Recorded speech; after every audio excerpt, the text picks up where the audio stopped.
versione di gala di fianco fosse ricostruita o fosse... Sì, quella è una perché quelle antiche purtroppo sono corte. Il resto è tutto originale. Sì, il resto è tutto originale. E il grandione lo regalate? Se ne hai tu da regalarci, non li L'ho già accettiamo. prenotato Giuseppe, non faccio Il padrone non è d'accordo. Facciamo un cambio. Ok. Allora, Massimo e Ireneo Ireneo per la versione giornaliera e Massimo per la versione di gala per quanto riguarda gli abiti maschili. Prego.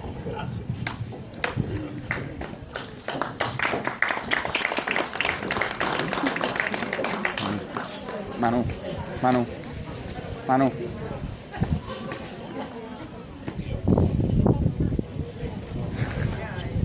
Allora, l'abito che adesso andremo a presentarvi viene chiamato vestiti di meurreddu, cioè l'uomo che indossava l'abbigliamento tradizionale si chiamava meurreddu. Ci sono due ipotesi del perché di questo nome. Uno appunto che deriva dalla meurra, dal merlo, proprio perché i nostri abiti sono molto scuri e ricorda l'abito, cioè ricorda il colore del merlo, e un'altra ipotesi che paragonano questo nome allo sbarco dei Mauri che è avvenuto qua in Sardegna. E a Gonnesa l'uomo ha smesso l'abito da meurreddu più o meno nella prima guerra mondiale. Questo perché una volta arruolati l'uomo veniva obbligato a levare l'abito da meurreddu ed a indossare i pantaloni. Quindi una volta rientrati dalla guerra l'uomo aveva ormai adottato il pantalone, quindi l'abito alla civile, e aveva abbandonato così la versione classica, quella sarda, a parte poi le guardie di miniera di Monteponi che hanno continuato ad utilizzare l'abito anche quando gli altri l'avevano dismesso. Vi presentiamo due fogge, come diceva Francesca, il proprietario terriero e il massaio. Indossano una camicia semplice nella versione giornaliera, invece un po' più elaborata in quella elegante. Entrambi ampie nel busto, lo stesso nelle maniche, molte volte anche queste venivano inamidate per rimanere più larghe, venivano lavorate vicino alla spalla o alla fine della manica, nel polso. Si potevano trovare diversi punti, poteva essere su un tuvano, a peide musca o anche magari più semplice. Al collo venivano chiusi con dei bottoni, che in questo caso potevano essere d'argento o d'oro, ovviamente a seconda delle possibilità della persona.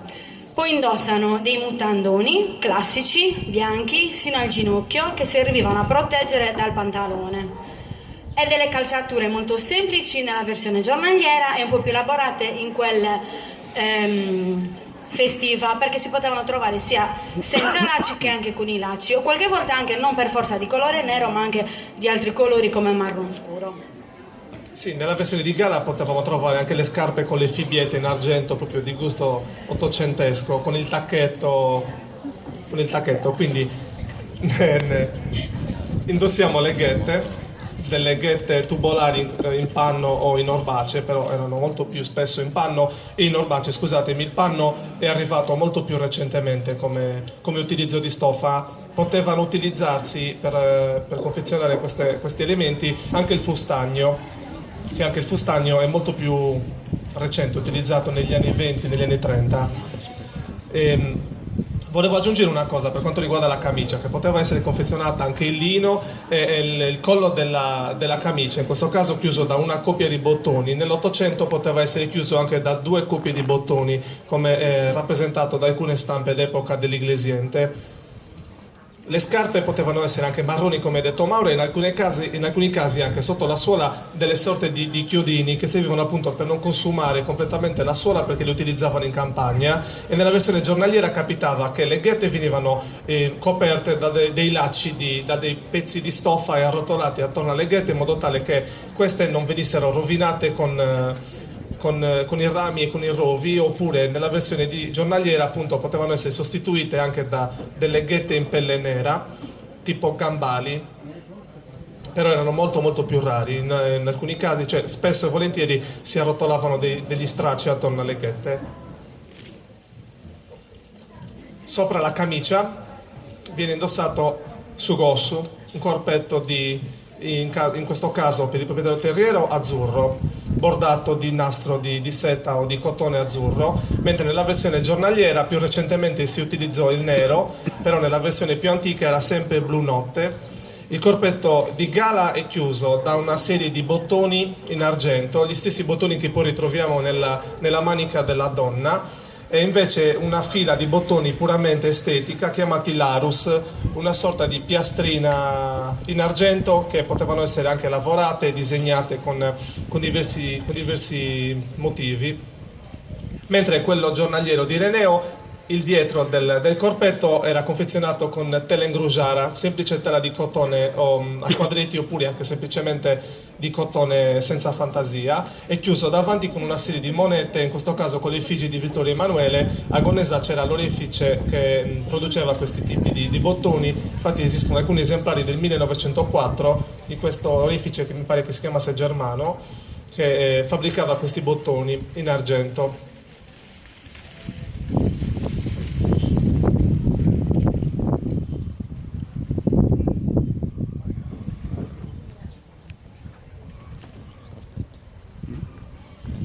Sopra i pantaloni, detti scrazzonisi, in orbace nero, sono identici sia nella versione festiva che in quella giornaliera.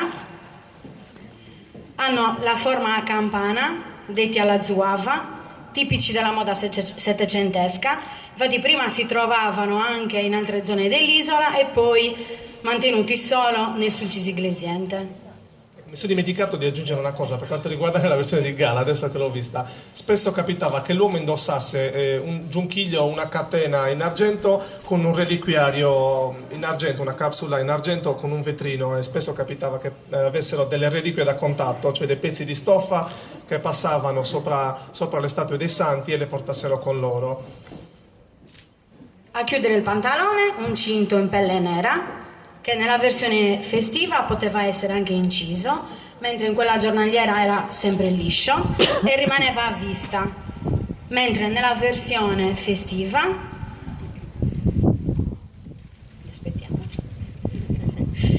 veniva messa una fascia nera detta safusciacca, che poteva essere un cotone o in seta.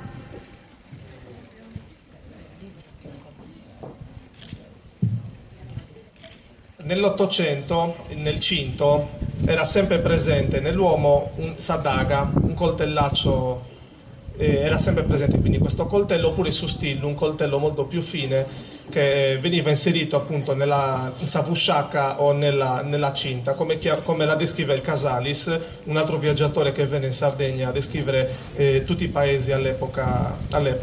Diceva sempre che questi coltellacci erano sempre presenti in questa fascia alla turca. Ecco, era proprio una fascia tipo quelle fasce che ritroviamo anche in Spagna, che servivano veniva attorcigliata attorno al busto, diversi giri perché la fascia è molto lunga, e poi il pezzo finale incastrato all'interno della fascia stessa. Purtroppo gli esemplari che sono arrivati a noi sono soltanto neri. In altre parti della Sardegna ritroviamo questo elemento di diversi colori. Nel Campidano è presente in colore rosso, azzurra o anche a fantasia.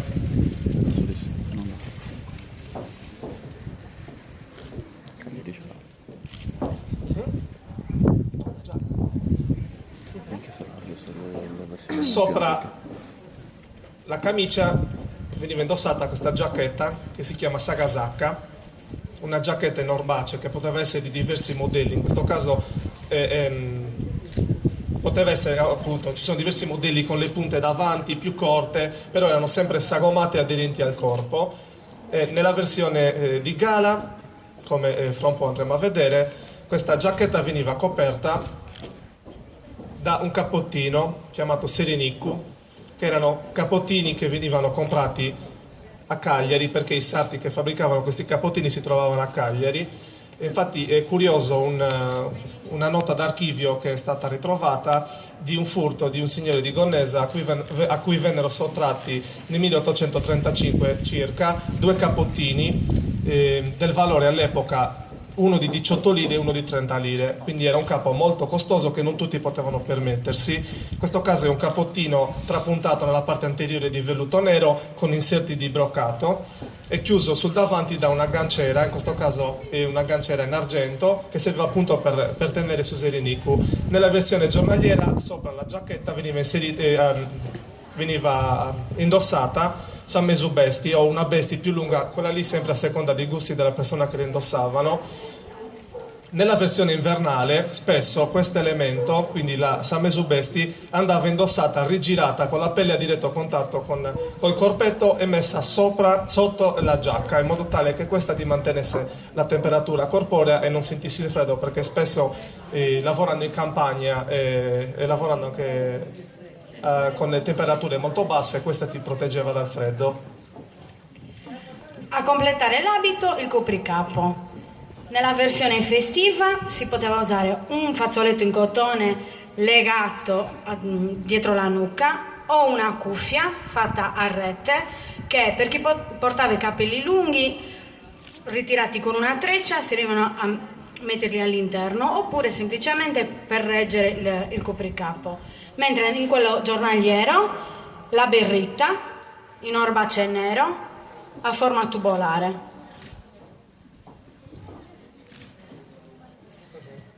Allora, nella versione di giornaliera sopra la berritta spesso veniva indossato un fazzoletto, in questo caso un fazzoletto marrone, che serviva appunto per proteggersi dalle intemperie e dal freddo.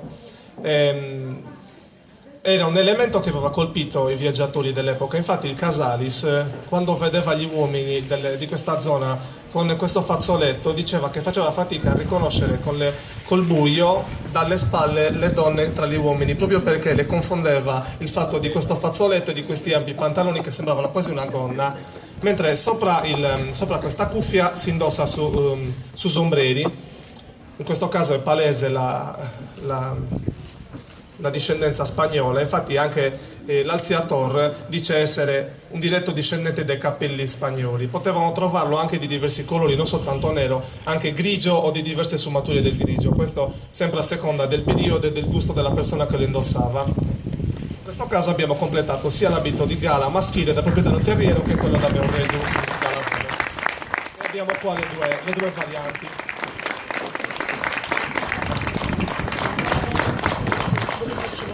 Allora, spero sia stato interessante ciò che avete visto. Chi è appassionato sicuramente è stato molto interessante, e chi non sapeva che esistono queste cose, spero si appassioni da oggi in poi. Allora, abbiamo visto la versione festiva maschile con Massimo, la versione festiva Sanostrara con Elena, la versione giornaliera. Allora, dinoria vuol dire giornata festiva, quindi questo è il vestito de sa dinoria. Quella è la versione de sa di Devatu, cioè la versione giornaliera con Chiara e con Ireneo. Grazie ragazzi di aver dato una mano. Io vorrei dare un piccolo omaggio alle donne del gruppo, perché senza di loro oggi, davvero, senza tutti i ragazzi del gruppo oggi non saremmo riusciti a fare questo piccolo intervento che serve appunto per spiegare il perché noi ci vestiamo così e per far capire a tutti che quello che stiamo facendo è frutto di sacrificio e di lavoro che dura da anni, di collaborazioni con altre associazioni del Sulcis, in questo caso sono gli amici di Nugis. Il bello di questo folklore è proprio questo, che possiamo aiutarci tra di noi e confrontarci, e serve a tutti per crescere, non serve le lotte all'interno di questi gruppi, alla fine non servono a niente, dobbiamo lavorare tutti assieme per riprenderci quello che è la nostra identità e le nostre tradizioni, soprattutto. Allora ringraziamo l'amministrazione comunale per averci prestato, tra virgolette, solivario. La nostra prossima festa è il 3 di settembre con Ballus in Piazza. Vi aspettiamo numerosi, sperando che il tempo sia più clemente con noi, visto che oggi non lo è stato. Però comunque in ogni caso grazie di aver partecipato, di essere venuti a farci visita. Allora, la mostra e la pesca miracolosa sono sempre qui, e se avete delle domande il presidente e la vicepresidente sono lieti di rispondere alle vostre curiosità. E poi se siete bravi, restate con noi perché ci scaldiamo mentre balliamo, quindi rimanete qui con noi, vi ringraziamo ancora, a Trusanusu e arrivederci. Grazie a tutti.